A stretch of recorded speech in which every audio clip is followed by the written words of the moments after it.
Do-Rag Wisdom here, ladies and gentlemen, and welcome to Y2K 20.07.30. 96 days out from our election and 176 days to inauguration. Fake Senate impeachment trial, no vindication, no adjudication, no exoneration. Repeat. The music you hear in the background is Miklos Rosa's score for Sodom and Gomorrah. And this is a continuation of my other broadcast.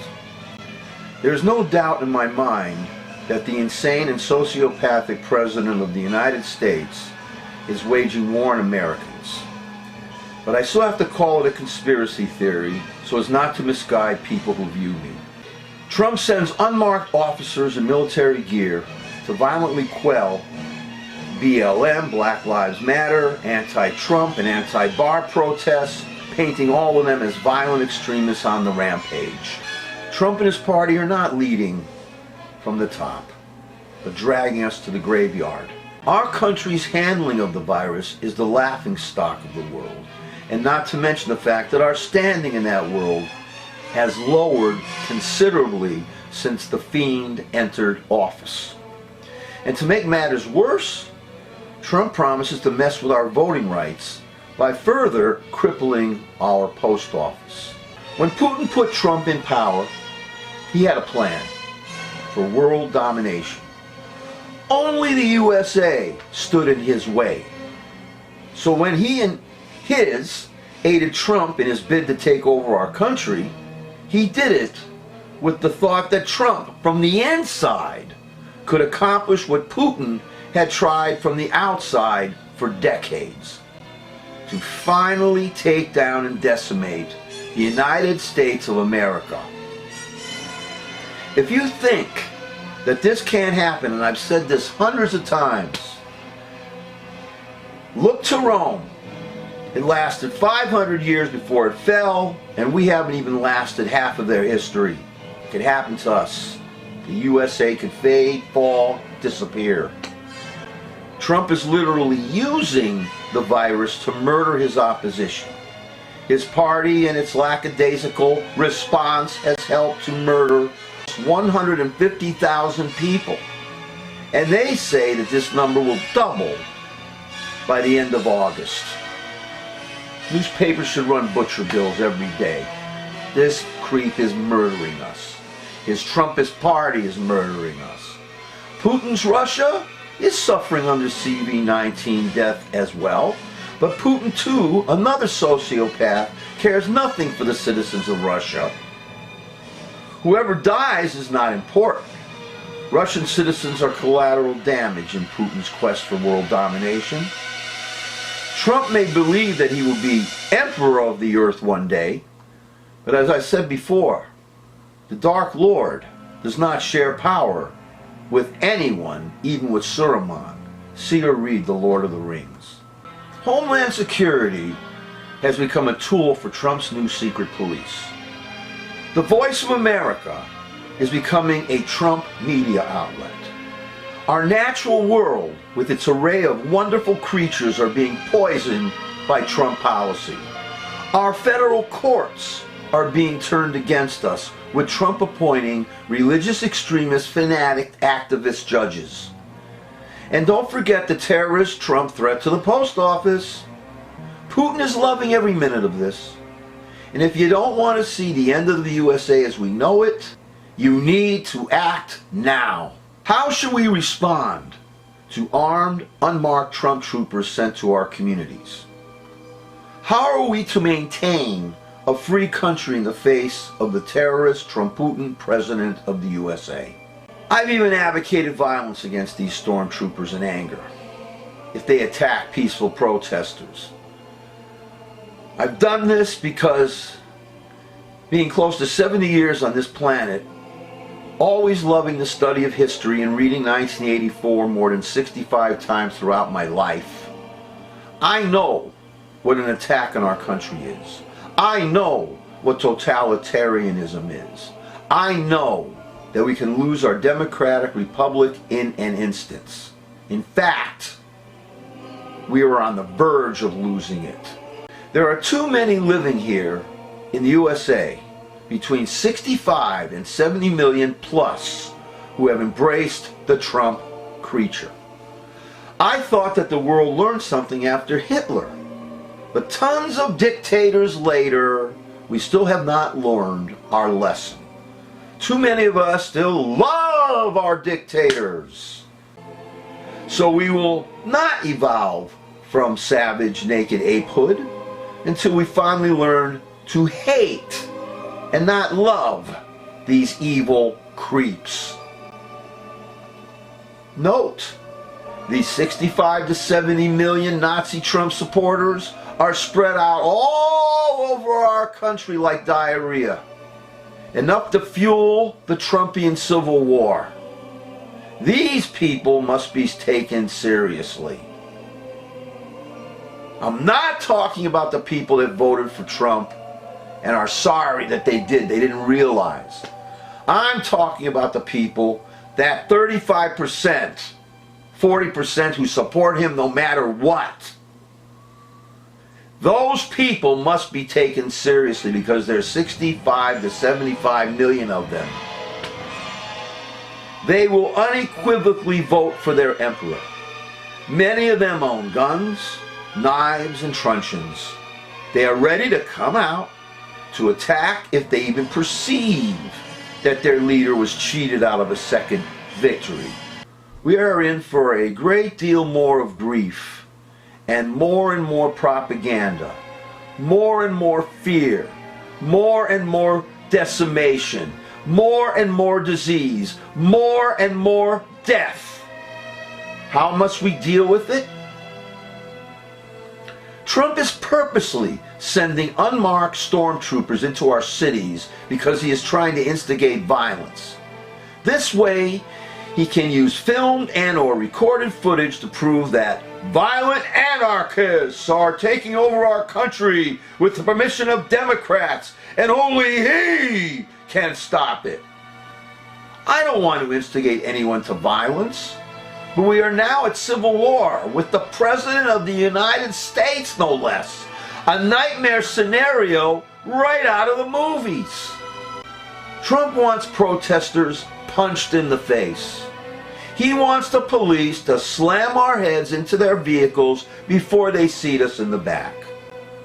Our response, please see my last broadcast, by the way, and take some of that with a grain of salt, especially in regard to any violence.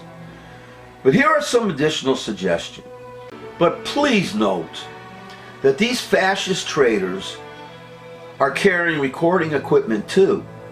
Trump, the puppeteer of chaos, hopes to record protesters going berserk. I understand the anger because seeing it spread across the news, those images of stormtroopers from Trump invading cities, throwing tear gas and otherwise behaving in an unconstitutional manner, fills me with seething anger too. I can't even describe it. I can't even say what I imagine being done to these Trump troopers. But that anger is what these vile creeps want. Own the libs. Make them look stupid. The stupid are trying to make us look stupid. How ironic is that? And if we allow it and let them, then we are truly stupid. We cannot give in to these vile creeps.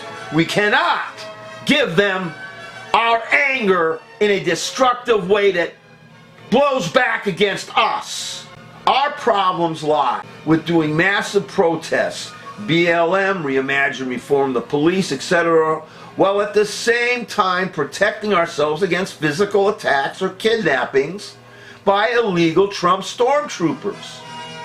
In short, we have to act in unison without giving President Media Puss Trump ammunition against us.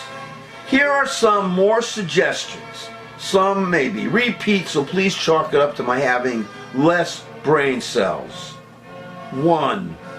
Protesters should wear protective gear and helmets and organize in a secure place where they can make a stand. I mentioned this before. 2, protesters should carry cell phones, in plural, phones, because one is not enough. They could take it away from you. They could slap one out of your hand, get another one ready. I also said this before. 3, record, film, everything. 4, station some protesters on roofs so they can throw non-lethal garbage on these Trump stormtrooping bastards. This can be considered, of course, as a violent act suitable for Trump Media Plus TV. So be careful with that. 5, great idea using leaf blowers against Trump stormtroopers. But see if you can procure some snow blowers and water cannons too. 6, do not let up and keep protests going all over this country. Enough is enough. But again and again, try to keep them peaceful. We have to respond non-violently if possible. Our goal should be to disrupt these stormtroopers without murdering them. Below are some ideas. A, water cannons, snow blowers as already suggested. B, oil the street so that they slip. I got that from a James Bond movie. C, rain 1,000,000 balloons on them.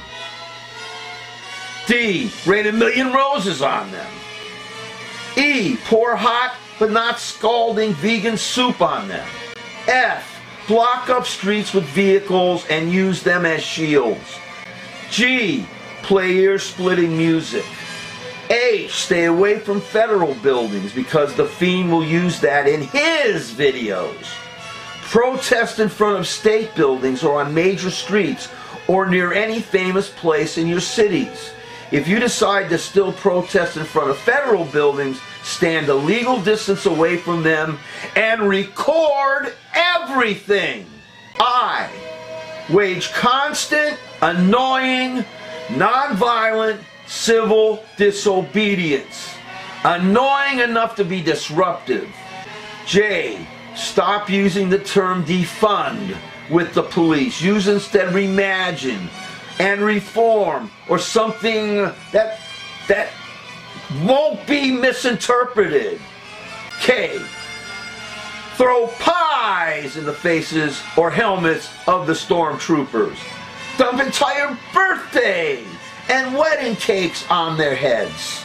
L, be as nonviolent as you can in protest, but make sure to protect your life against Trump fascist troopers who've been trained to punch you in the face and to slam your heads against a police car, or in this case, an unmarked van, before they throw you into the back seat. Have watchers protecting peaceful protesters from Trump stormtrooper brutality. Trump is not a president.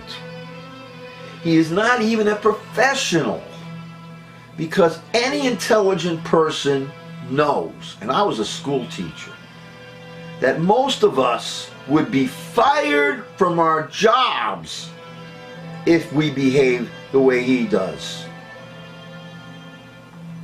Trump did not even pay tribute to the late John Lewis. Trump, among other things, is a racist, Nazi, KKK-loving fiend. And we are sadly, tragically being warred upon by the President of the USA. A letter writer to the New York Daily News said it better than I could. Quote, if Hillary Clinton were president now, we'd be going to ball games, restaurants, and remembering fondly those 2020 graduation ceremonies and family celebrations. And by the way, I don't want to misrepresent myself. You know I'm all a bald-headed person. This hat, magic, can be turned inside out. So people think I have two hats instead of one.